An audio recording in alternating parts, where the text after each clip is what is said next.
स्वागत है बच्चों फिजिक्स इट्स इजी में। और हम लोग बात कर रहे हैं कक्षा 11 के अध्याय 4 पर। अध्याय का नाम है समतल में गति। और इसमें हमारे पिछले कुछ वीडियोस अगर आपने देखे हैं तो वो सदिश विश्लेषण से संबंधित हैं, अर्थात सदिश बीजगणित क्या है और उसका अनुप्रयोग फिजिक्स में किस प्रकार से किया जाएगा। इसमें अब आज हम जो बात करने वाले हैं, इस लेक्चर में जो बात होगी हमारी, वो बात होगी सदिश का अदिश गुणा। अर्थात जब दो सदिश राशियों का गुणा किया जाता है तो वो किस प्रकार से किया जाता है। तो देखिए, दो सदिश राशियों का जब गुणा किया जाता है तो हमें गुणनफल दो प्रकार से प्राप्त होता है। कुछ सदिश राशियों का गुणा करने पर अदिश राशि प्राप्त होती है और कभी हमें सदिश राशि प्राप्त होती है। तो जब दो भौतिक राशियों का गुणा अदिश राशि हो तो इसे हम अदिश गुणा कहेंगे, और जब दो भौतिक राशियों का गुणा करने पर परिणाम सदिश राशि प्राप्त हो तो इसे सदिश गुणन कहेंगे या सदिश गुणा कहेंगे। तो इस वीडियो के अंदर हमारी बात होगी अदिश गुणनफल के बारे में। सदिश गुणनफल के बारे में हम लोग नेक्स्ट वीडियो तैयार करेंगे। तो आइए सबसे पहले अपन देख लेते हैं कि दो सदिश राशियों का गुणा अदिश किस प्रकार से होता है। ले लेते हैं, माना कि एक सदिश राशि हमारी ये है ए और दूसरी सदिश राशि है हमारी बी, और इन दोनों का अदिश गुणा करना है। तो देखिए अदिश गुणा किस प्रकार से होगा। हम एक काम करते हैं, हम एक सदिश राशि बना लेते हैं। ये हमारी बी सदिश राशि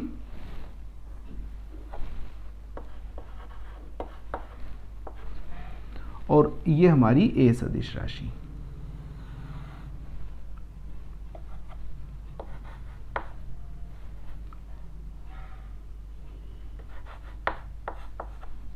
माने कि ए और बी के बीच में कोण कितना है, थीटा डिग्री का कोण है।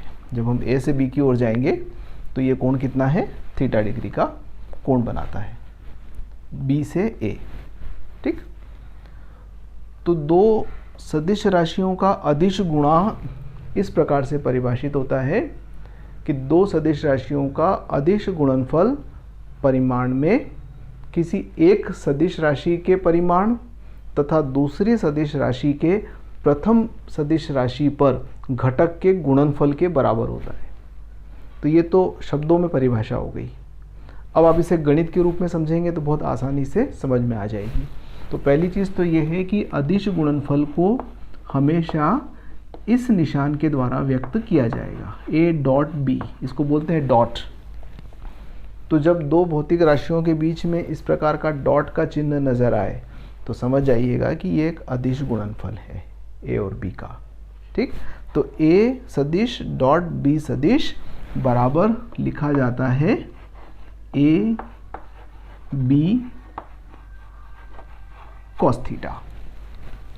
ये इसकी गणितीय परिभाषा जो मैं अभी थोड़ी देर पहले कह रहा था उसको हम इस प्रकार से लिख सकते हैं, है ना। अब आप देखिए कि हमने जो कहा था वो किस प्रकार से यहाँ पर सही होता है। तो मैं इसको पहले ऐसा लिखना चाहूँगा ताकि आपको एक्सप्लेन कर सकूँ, बी गुणित A cos theta, A dot B बराबर। तो ए डॉट बी बराबर बी गुणित ए कॉस थीटा, ऐसा लिखने में भी कोई परेशानी नहीं है। अब ए कॉस थीटा क्या है, देखिए यहाँ से अगर हम लंब डाल दें तो ये जो लंब बनेगा यहाँ से यहाँ तक का, ये इस ए का बी पर घटक होगा। तो ए का बी पर घटक क्या होता है, इसको हम व्यक्त करते हैं ए कॉस थीटा से। तो ये जो घटक है ये वाला, ये क्या है, ए कॉस थीटा है, ये ए कॉस थीटा। तो देखिए मैंने ये कहा था कि दो सदिश राशियों का अदिश गुणनफल एक सदिश राशि के परिमाण मतलब मात्रा तथा दूसरी सदिश राशि के, ये दूसरी सदिश राशि है, इसका पहली सदिश राशि पर घटक, ये घटक हो गया है ना, इसका घटक का परिमाण है ये ए कॉस थीटा। तो पहली भौतिक राशि के परिमाण तथा दूसरी भौतिक राशि के पहली भौतिक राशि पर घटक के गुणनफल के बराबर होता है। यही कहा था हमने, है ना। और इसको इस रूप में भी आप व्यक्त कर सकते हैं यदि चाहें तो, ये या ये दोनों एक ही बात है। यदि हमने b बनाया और ये a बना दिया तो आप b से a पर लंब डाल सकते हो।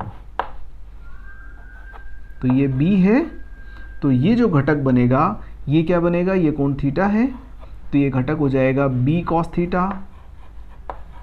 और ये जो सदिश है ये हमारा a सदिश है, ये सदिश a सदिश है, और ये क्या है, b cos थीटा है,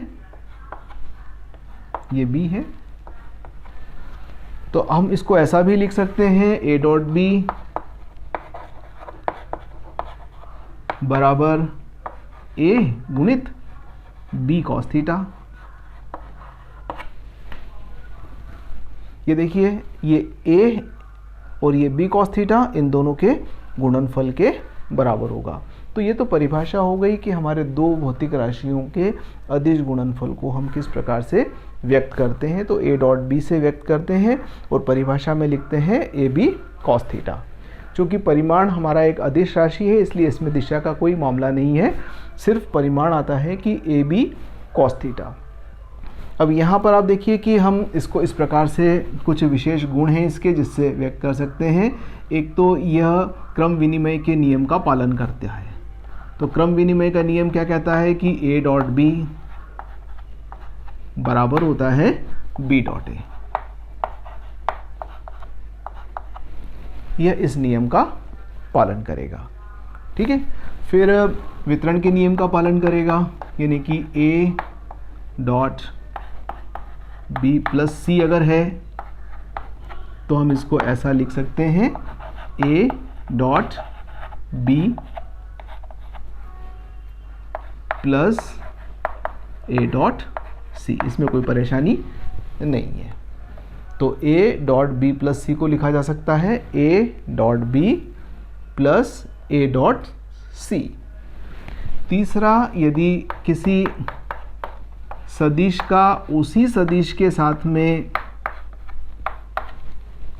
अदिश गुणा किया जाए तो वह सदिश के मात्रा के वर्ग के बराबर प्राप्त होगा, ठीक है। ये कैसे होगा, देखिए a का a के साथ ही अगर करोगे तो थीटा का मान 0 आएगा, और थीटा का मान 0 आएगा यानी कि a डॉट a बराबर क्या हो जाएगा, a cos 0, और a cos 0 यानी कि ये तो 1 हो गया, और a गुणित a वर्ग आ गया, तो ये हमने लिख दिया, ये a वर्ग होगा। यदि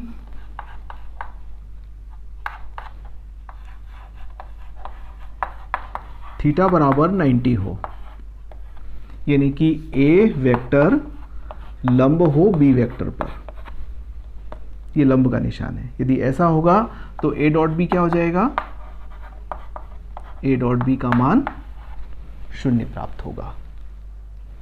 दो लंब यदि हैं तो वो क्या हो जाएंगे, 0 प्राप्त होंगे इस प्रकार से। और यदि 180 होगा तो यहाँ पर माइनस a स्क्वायर हो जाएगा। या फिर हम ऐसा भी कह सकते हैं कि दो समानांतर वेक्टर यदि हैं, यदि थीटा बराबर 0 होगा तो आप a डॉट b बराबर लिख पाओगे ए बी, और यदि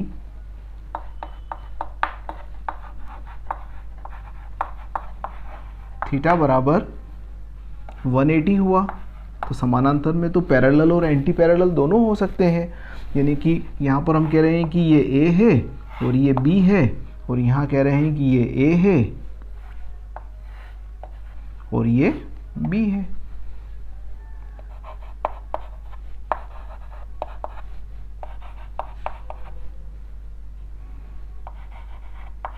तो ऐसी स्थिति में क्या होगा, cos 180 का मान cos 180 -1 होता है, तो यानी कि a डॉट b बराबर हो जाएगा -ab।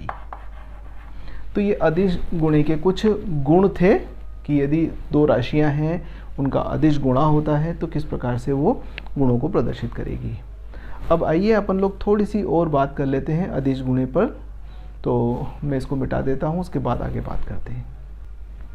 माना कि हमारे पास में दो सदिश हैं जिसको हम इस प्रकार से व्यक्त करते हैं।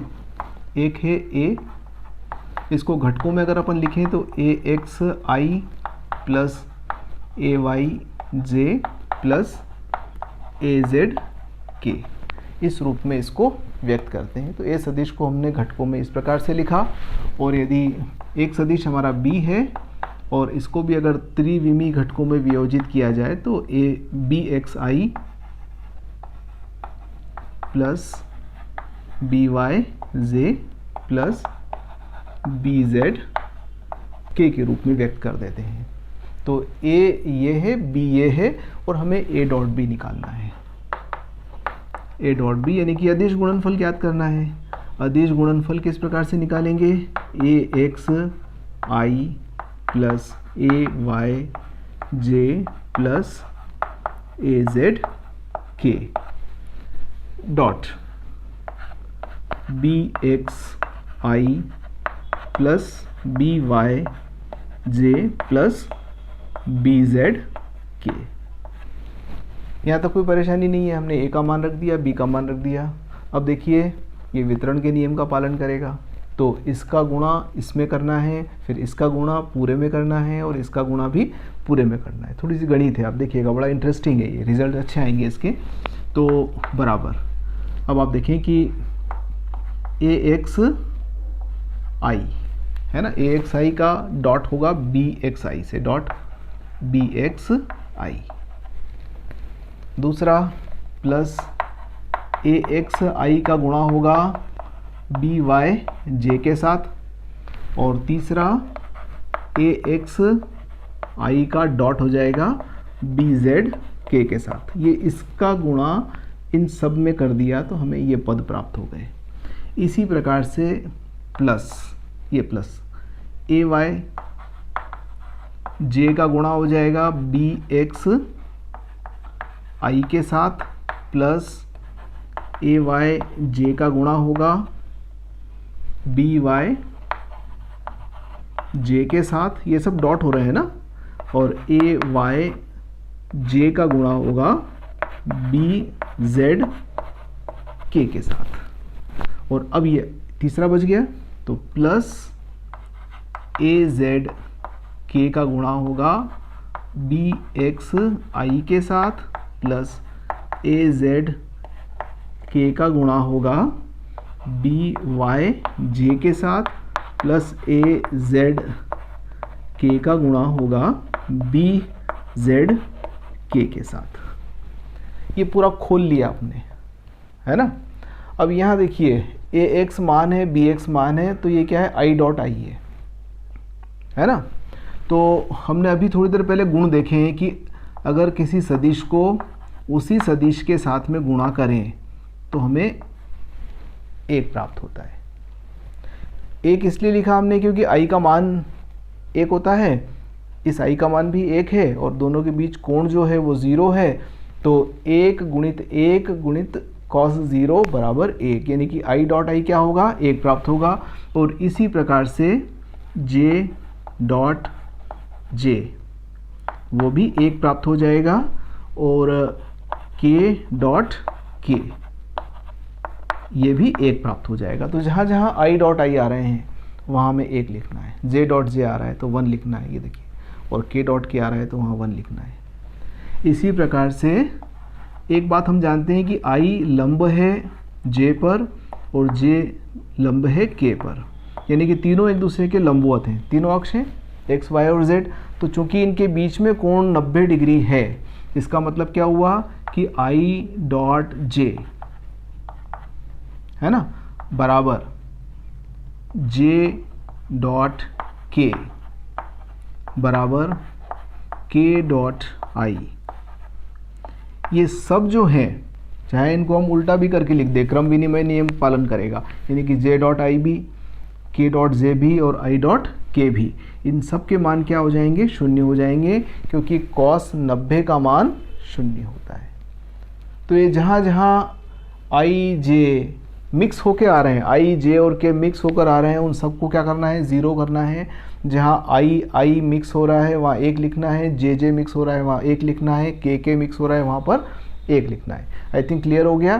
तो अब आप यहाँ पर देखिएगा कि ए डॉट बी का रिजल्ट क्या आता है। देखिए आई डॉट आई 1 लिख देंगे तो ए एक्स बी एक्स आएगा। इसी प्रकार से यहाँ I dot J 0, I dot के 0, J dot I 0, J dot J फिर 1 आएगा तो प्लस ए वाई बी वाई प्लस ये 0 हो जाएगा, फिर के आई 0 हो जाएगा, के जे 0 हो जाएगा और के 1 हो जाएगा तो ए जेड बी जेड,